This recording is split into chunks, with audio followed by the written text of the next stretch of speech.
Welcome to the Real Estate Espresso Podcast, your morning shot of what's new in the world of real estate investing. I'm your host, Victor Menashe. Yesterday, the Social Security Administration issued their annual report.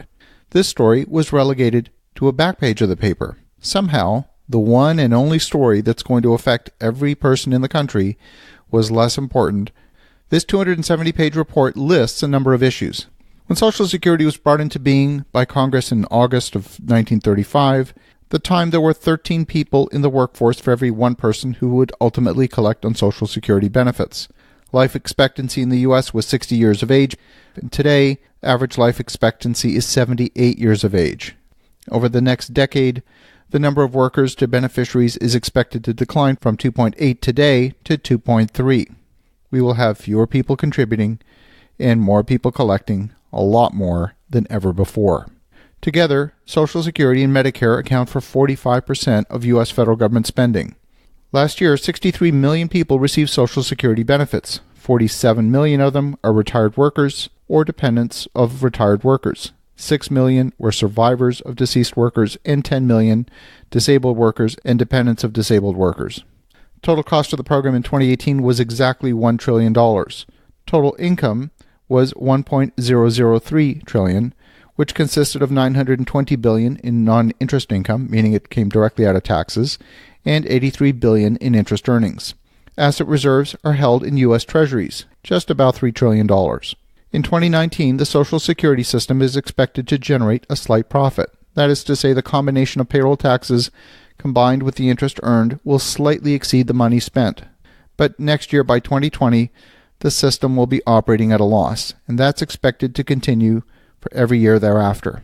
Now, the projection is slightly better than last year's projection. Last year, we were supposed to be operating at a deficit for 2018. The only reason it didn't happen is because the economy was stronger than expected, and the government pulled in more money in payroll taxes than originally forecast.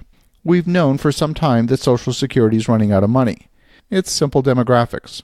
But by law, the Social Security Administration is limited in how it can invest its approximately $3 trillion in reserves. That nest egg is expected to be depleted over the next 15 years to zero. The interest it earns on that $3 trillion is a measly 2.8%. The only investment approved by the Social Security legislation is for the administration to invest in U.S. Treasuries. That's right, the only permitted investment is U.S. government debt. Let me get this straight. The U.S. government prints money, then pays interest to itself on the money that it printed in order to help fund its obligations. Does anybody else see a problem with this logic?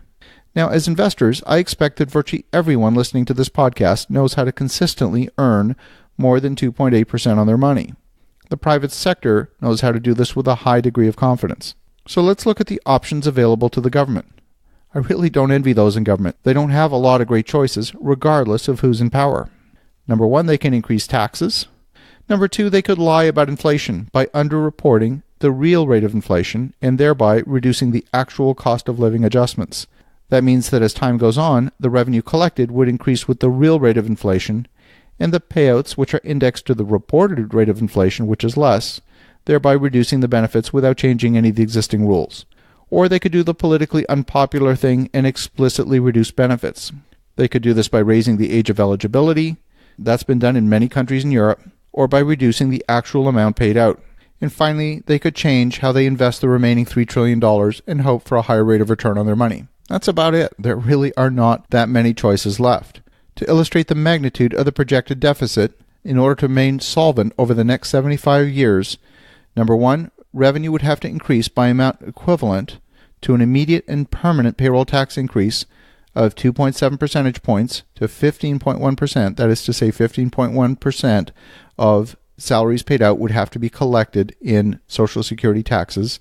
And number two, scheduled benefits would have to be reduced by an amount equivalent to an immediate and permanent reduction of 17% applied to both current and all future beneficiaries.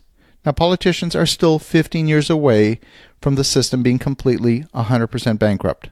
That's far enough away for our current group of politicians to argue that they'll no longer be in office at that time, and hopefully their successors will be able to deal with it. I predict they're going to kick the can down the road again. What does this mean for us as landlords? We earn our living from tenants who pay rent. We need to pay attention to this demographic trend. If our tenants don't have the money, then they can't pay the rent. We're talking about a third of the U.S. population. The proportion of the U.S. population in the workforce currently today sits at 63%, and it's projected to decline to below 60% in the next decade. Let's remember, workforce participation peaked in the U.S. right around the year 2000 at 67% of the population. It has declined steadily every year since then. As you think about that, look at the positioning of your assets and determine whether you're going to be in a safe position over the next decade with declining Social Security payments. Have an awesome rest of your day. Go make some great things happen. We'll talk to you again tomorrow.